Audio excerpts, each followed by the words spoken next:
every Maine business adds value to our state. Diversity adds strength and beauty to our communities. We each have different journeys with a common goal: to prosper and contribute to a vibrant, thriving future in Maine, all to help strengthen the economy. Greenlight Maine and Bangor Savings Bank present Elevating Voices, a celebration of Maine's diverse business community.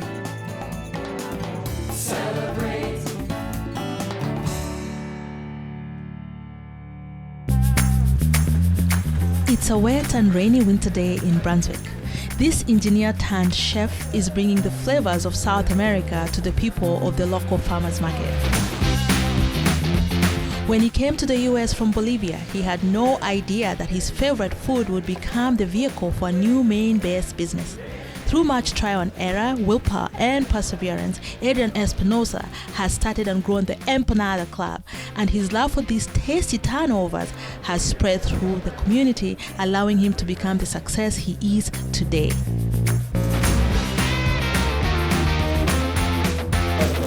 Awesome. Here we are at the Brunswick Winter Market. Such a cool place. This is the Fort Andros Mill in Brunswick, and it's so nice when you get to repurpose an old mill. And they have like so many different companies. Bowden Bacon Company is here. There's coffee, there's produce. This is like I want to talk to some of these companies for next season. Such a cool idea to do that. I actually saw some yarn back there. I have a friend who likes to knit. I'm sure she'll appreciate that. Hi, I'm Christine from Griffin Ridge. We are here at the Fort Andros Mill. The mill is located on 14 Main Street here in Brunswick, and it houses our winter market every Saturday from 9 to 12:30. The market has been going since 2009 when it started with 6 vendors. As we've massively grown, we've moved into a larger space. We have vendors outside and in. There's 32 of us, so you're welcome to come on down and meet our bakers, meet our woodworkers, and anything else from farmers, we're here for you. Hey guys, how are you? Hey! Hi Aline, how's everything going? Hola! Hola. ¿Cómo está? Bien, how are you guys doing? Good, it's so good to finally meet you. Yeah, it's nice to meet you guys. Yeah. I'm Julene, it's so nice to meet you. Nice to meet you, Jeline. Yes, thank you for coming and to this nice space. I'm so excited to hear more about your empanadas. Of course, yeah. What do we have here today? So today I have carrot salsa. This is, we made our own carrot salsa, our own salsa for the empanadas. It's raw carrot blended in apple cider vinegar, and we put some like peppers, habanero, jalapeno, some spices on it, and yeah, people really like it.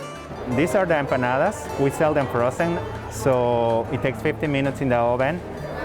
We make the dough from scratch, and with the same dough we have different kind of fillings like chorizo, cheese, beef and onion, chicken sometimes. This is like a Bolivian-inspired dough, I would say. Like we have like different empanadas there. Even in the same city, there's like 50 different kind of empanadas. And there's some more popular than others. And this one will be like, we call it pucacapa there in Bolivia, which is a cheese empanada baked.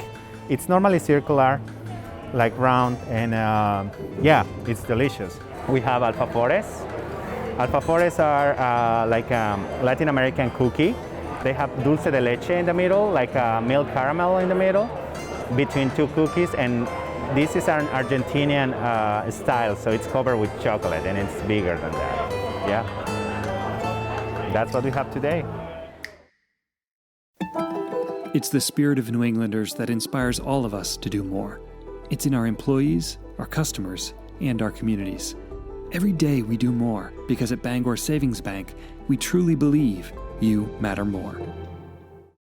Whether you're cutting edge or looking at a traditional industry in a whole new way, if you want to innovate and if you want to grow, if you're an organization here in Maine, we want to support you. We're the Maine Technology Institute. At Hannaford, you're not just shopping at a supermarket. You're buying local. Because we're buying local every week. Whether it's fresh produce from a family farm or products from local businesses. Hannaford Supermarkets. Greater than groceries.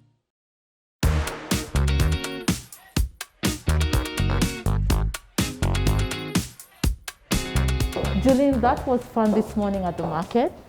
so fun. And now we're at the Fork Food Lab in Portland, where a lot of companies rent space to make their products. And here's the man himself. Hey guys, how Hi, are you? Adrian. I hear this is where the magic happens. Yes. Here's where we make the empanadas. So show us like how you do it. That looks amazing. Oh yeah, well this is plain cheese, which is the best thing you can have. Like everything goes good with cheese. This is the dough that we make here. We made it from scratch. Here at Fork we make big batches and then we cut it by our hands. This is the presser that I use now. I used to make it by hand before, but now this helps me a lot because my hands cannot make that much. All right, we're gonna make it with the presser. We normally put it here. I put like a little bit of water so it can seal the empanada completely. And then, there you go. And then we're gonna put the filling that it can be cheese, it can be meats, it can be chicken, seafood. I normally make it different kind of meats, corn, chicken, chorizo, yeah. It's a good thing I'm wearing a mask, or else I'd be like grabbing some of the cheese. Yeah. It looks really good, and it looks like a simple enough process that you can have your children or your family members help you make some. Oh yeah, at home, yeah, you can make it with them. Like, it's actually therapeutic sometimes when you make it, you know, like you can chat and keep doing it. And look, this is how they come up. Beautiful. Yeah, it looks like that.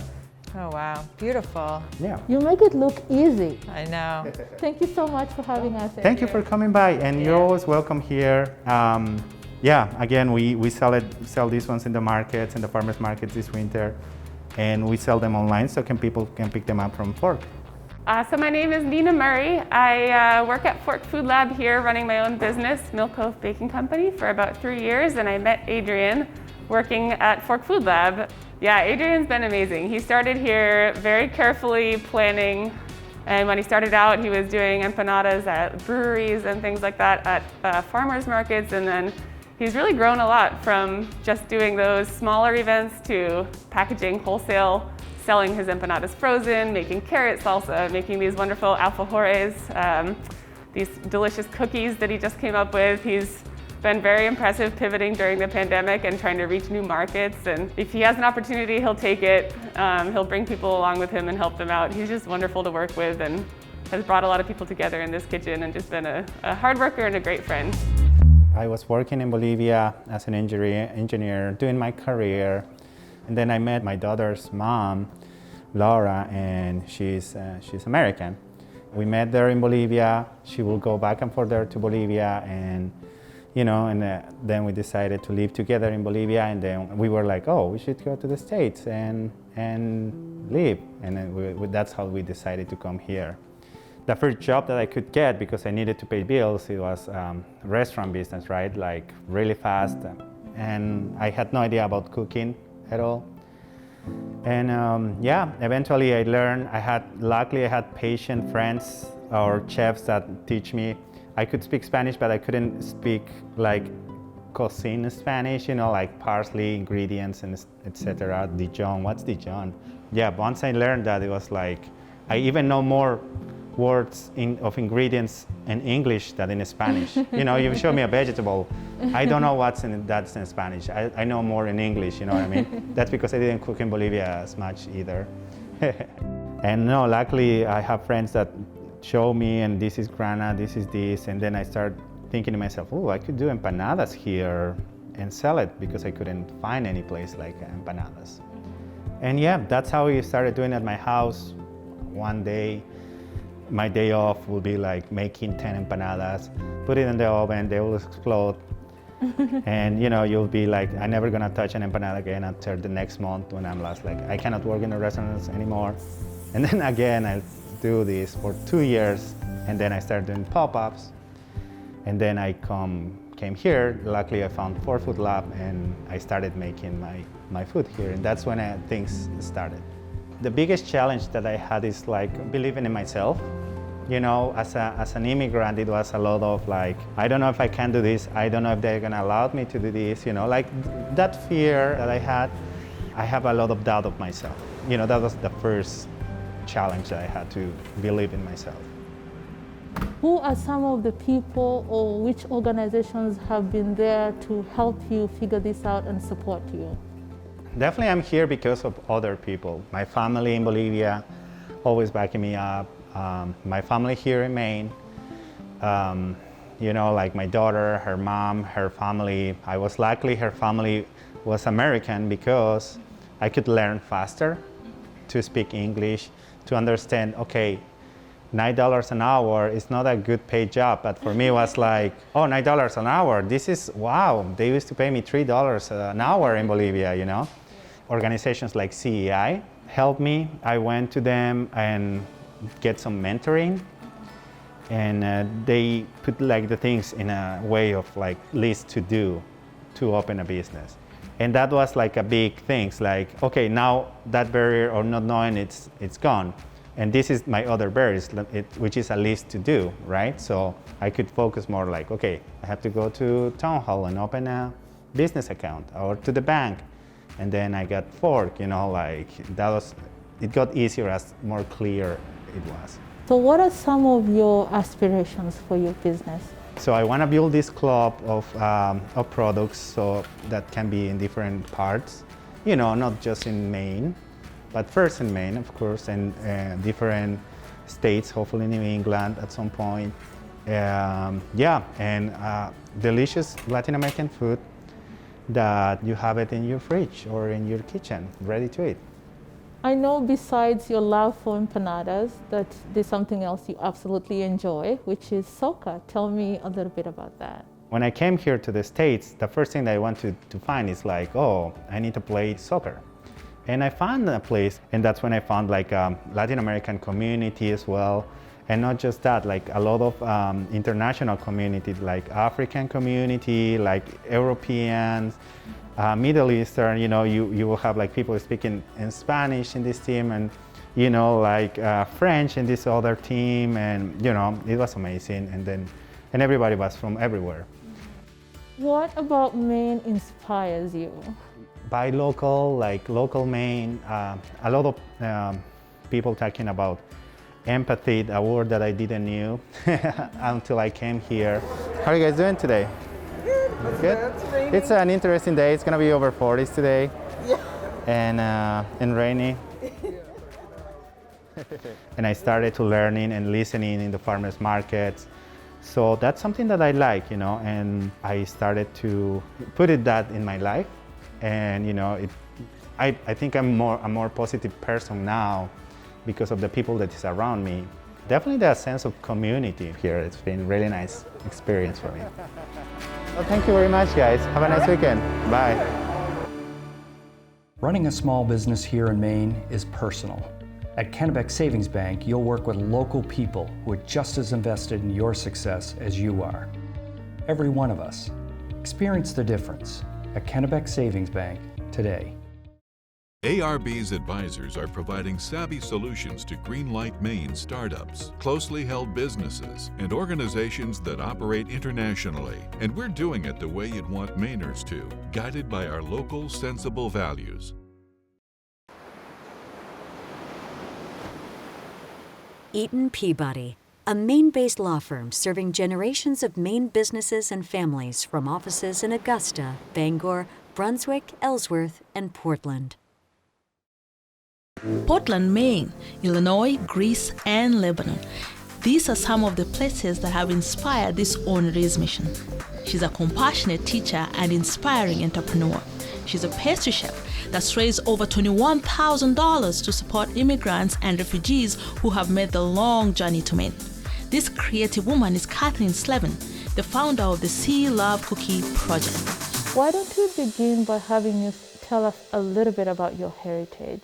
My mom's side of the family is Lebanese, which I'm very proud of. And it was actually her grandparents. So my Jadunachla came over to the United States and kind of settled in central Illinois. There's one story that my mom always tells me that has stuck kind of with me and kind of information of what sea love is. And so my Jadu had a couple of grocery stores, and people who he knew that couldn't afford groceries would come in, and he would take the labels off of the cans and fill a bag and say, "Oh, hi, how are you?" Like, he called everyone by name. And he would give them just and be like, "Oh, these fell off the shelf, this is, we can't use these, do you want them?" And he knew every person in the community. And I remember my mom would always, see this and say, like, "What are you doing? You're not this isn't a good business model." And he would have a stack of IOUs, like, "Oh, they're gonna," and it was really just his heart and the way that he interacted with people. And I feel like that's a big part of what our heritage is and what has carried over into my family. And then obviously I grew up with like a lot of Lebanese surrounding, and still in Central Illinois, where I'm from, they have what's called the I2 Club, which is representative I2 Lebanon, where my family came from, and it's been there for over 100 years. And growing up, we would always go to events at the I2 Club and just have massive Lebanese meals. And so yeah, I grew up with just a strong sense of that culture and of what family is and what it means to give. And that's definitely played a huge role in my life. So I had gone to Greece not knowing literally what I was going to get into. And so I was like, "Okay, let's do this." I went with a good friend who was in a Bible study that I was also in. And I didn't know what we were going to get into. I had no formal training, not a ton of background of like what actually was happening on the ground, because the news, you just don't really know the full story all the time. And so we got to Greece and we worked in a refugee camp. And that entire experience of being in the refugee camp and working with the refugees was like a pivotal changing point. The refugees that I had met were just some of the warmest and kindest, and even everything that they had gone through. And it was just the daily experience of being in camp and sitting with them and drinking chai, which is tea. I was put in charge of clothing distribution for the entire camp. So essentially I went from not knowing what I was getting into to being in this very high stress and highly emotionally charged situation where families would come in, they would be soaking wet and needing, dry clothes. And so I would need to get their warm clothes. And it was really that sense of welcome, of just giving them a smile or seeing their faces, and also understanding like this could be my own family. There's a sense of humanity that I think people forget, where you're like I said before, you put a label on someone or you just make assumptions about their life experience. And I think my eyes were open to like a larger story of we're all here and we all should be loving each other and helping each other. And I look back and that is what's really been the driving force and the driving sentiment of what Sea Love is. That experience changed me. I was able to see organizations that you hear about, like I worked with UNHCR, I went to meetings with the Greek police, and the whole thing was kind of surreal, but the takeaway was that there's more work to be done. And I really felt like, since I had seen a part of the refugee journey firsthand, the island where we lived was like the gateway into Europe, so there was a ton of refugees coming. It was during the Syrian refugee crisis, which was just heartbreaking. I knew that I had to do something. I couldn't just let that be a wasted experience. So bundled up with that incredible sense of culture, you ended up in Maine. Yeah. So tell me how you ended up here. I mean, it's like, the whole backstory, but I had been working in pastry since I was a little girl. I've been interested in it. And so I've worked my way through these awesome kitchens. And I wanted to go somewhere different. I have this like insatiable sense of like exploration and wanting to be other places, and meeting new people is like a joy to me. I applied to bakeries across the United States. So I got an interview with the Standard Bakery, which is a top bread bakery in the US. They have great accolades. They've been there a long time. And I talked to Allison, the owner, I remember, for like 2 hours on the phone. I got hired and I flew with my suitcases, and that's how I ended up here. I always say God brought me here. It was very random. There's just a sense of warmth here. And I think Portland's such a niche area. There's a built-in sense of community that I think is unique. And so I sort of found my place. So Sea Love is kind of a culmination of my life story and my passion in pastry. I took something that I knew, which was pastry, and I combined it with my love for the immigrants and refugees and just humanity as a whole. And so it's kind of it's an L3C model, and so it takes both of those sides. It's a hybrid model, it's called, so it's like a business side and a nonprofit mission. And so we make cookies, we bake them, and we give 21% of total sales away to local nonprofits. The three that I had originally chosen with the business are the Root Cellar Portland, where we currently are and where I bake cookies out of, Way of Life Mission, and Portland Adult Education.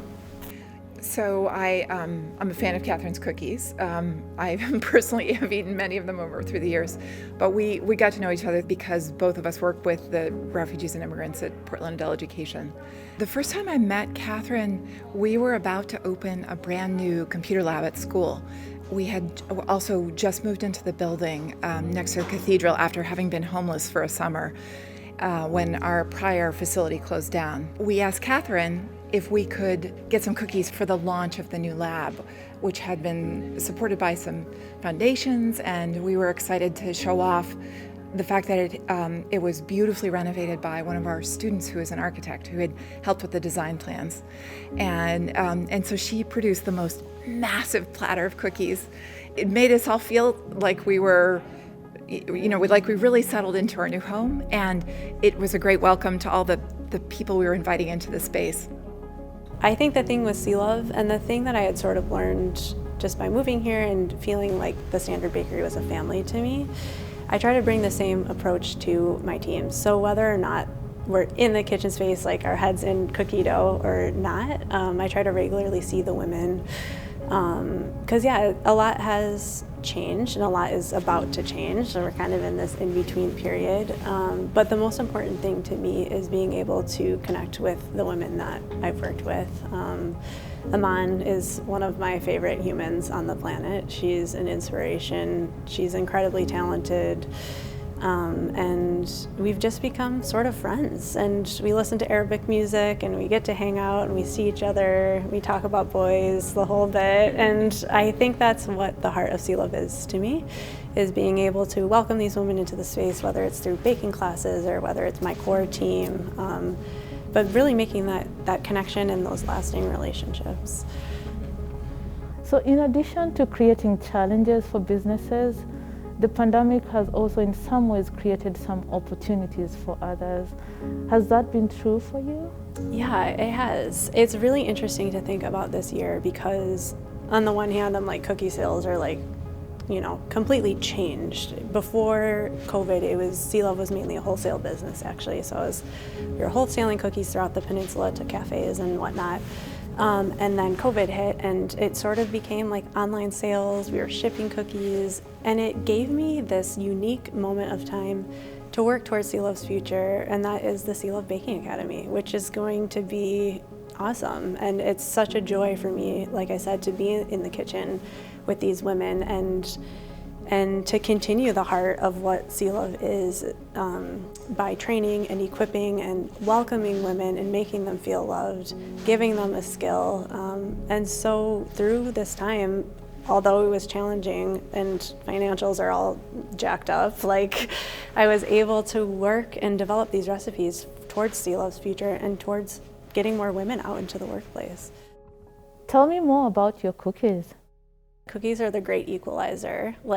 Everyone loves them. My dad, who is almost 80, eats cookies. My youngest niece or nephew eats, there's this kind of, again, that sense of welcome and acceptance. It's like everyone can come to the table with a cookie. So it was a lot of fun to create the menu.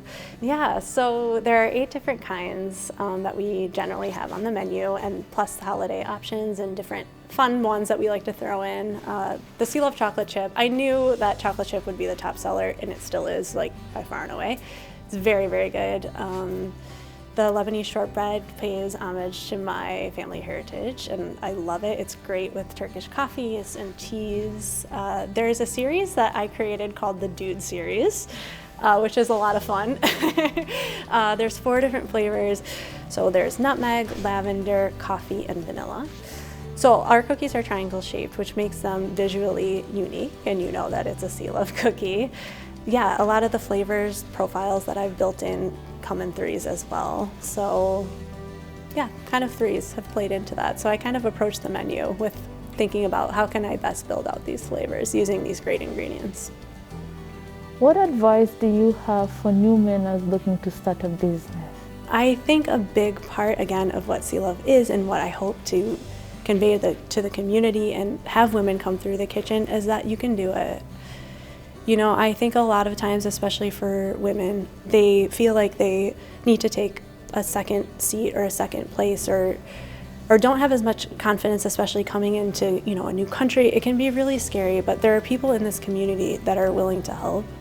And I know, because I've seen it time and time and again, from whether it's the women that I met in the refugee camp or people that I have met here, there is a strength in them that impresses me to this day. It's unbelievable. And so I know taking that strength and being like, yes, I can do it, and just finding the right resources, I mean, the sky's the limit.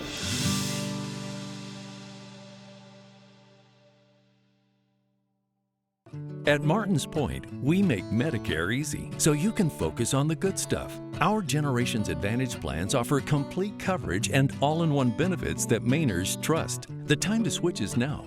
Call or visit us online today. Located off I-95 in Oakland, First Park is Central Maine's most connected business park. Fiber internet, three-phase power, and pre-permitted sites make it easy for entrepreneurs, innovators, and businesses to start or expand their business. Details at firstpark.com. Sutherland Weston, helping businesses start, grow, and expand in Maine. And empowering business owners to be persuasive and prepared. Smart, responsive, creative. SutherlandWeston.com. My biggest takeaway today was Adrian. He reminded me that whenever there's a will, there's a way. He didn't even know how to cook, and now he's making a living out of it. And what's even more impressive is the support he's getting from places like the Fork Food Lab. Same for Catherine, and now she's teaching her skills to students. Amazing. You know, being here at the Harrisika brings back a great memory for me. When I was a reporter at WGME, I was sent here to cover an alleged fire, but when we got here, there were no fire trucks, no smoke, no nothing. So it was George's and I's anniversary, so I was trying to get out and I was done for the night. And so I said to the photographer, you go ahead in, you can check it out, I'm on my way. And he was like, no, you gotta go in. And I was like, no, I don't, I'm done.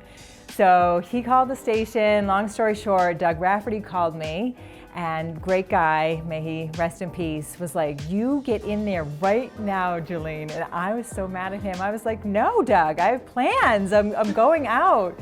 So finally, I did come in. When I got up the stairs, George stepped out of the drawing room and he was surprising me for our anniversary. And this has been a place that we come back all the time, and we love this place. So cheers to the Harrisika. Absolutely, cheers to friendship as well.